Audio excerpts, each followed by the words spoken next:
My name is Brian, and this is my Module 3.4 Strengths Quest presentation.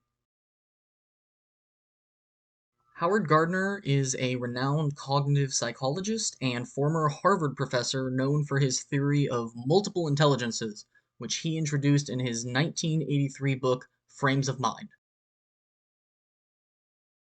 Now, Howard Gardner challenged a lot of traditional ideas at the time, which is that humans possessed a single general intelligence, which a properly designed IQ test could measure.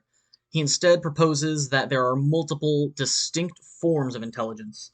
He initially identified 7 intelligences, which were verbal linguistic, logical mathematical, visual spatial, bodily kinesthetic, musical rhythmic, interpersonal, and intrapersonal. Now, this list isn't meant to be all-inclusive. He acknowledges specifically with the quote, "I do not insist that the list of intelligences presented here be exhaustive. I would be astonished if they were." And he goes on throughout his book to say this in a few different ways. But what he means is that there could be more, or there could be different ways of categorizing these intelligences. Maybe some get combined, maybe some are irrelevant under a different one.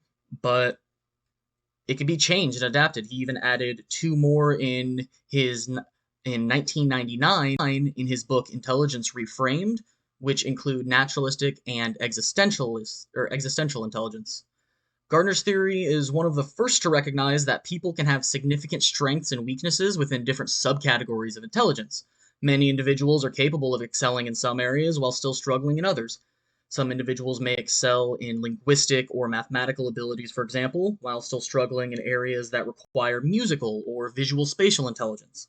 Gardner's theory actually has significant implications for education because he suggests that traditional education tends to focus on linguistic and logical mathematical intelligence, but to better cater to diverse students, educators should provide a broader range of learning experiences that cater to students with these varied strengths and weaknesses.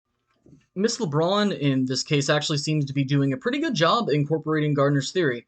I've gone ahead and highlighted areas of her lesson that I feel would be most beneficial to students with strengths and specific intelligences addressed by Gardner, and she covers almost all of them. Students with strong visuospatial skills would likely find the pictures within the encyclopedia very helpful, along with the illustrations from the poster assignment. Students with strong verbal linguistic skills would likely find the process of discussing and defining key terms very helpful, which is what Miss LeBron does when she introduces the concept of what it means to be living or what it means to be a plant.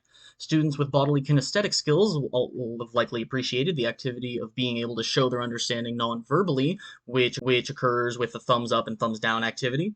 Students with naturalistic intelligence will have likely enjoyed being able to see the live plant in person, as it better allows them to visualize the plant as something present in the real world.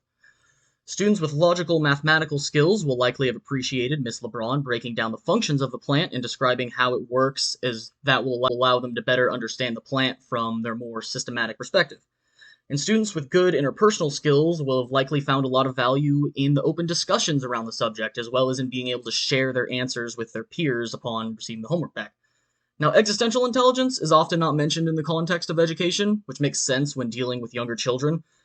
Theoretically, Miss LeBron could have gone into the value that plants have had in our planet and ecosystem and the species' inability to survive without what plants provide for us, but that's pretty deep for a 3rd grader. The only way I feel like she could maybe improve on this lesson would be to introduce some music into the mix. Not only will this be appreciated by students with higher levels of musical intelligence, she tune would have the whole class singing the vocabulary without even thinking about it.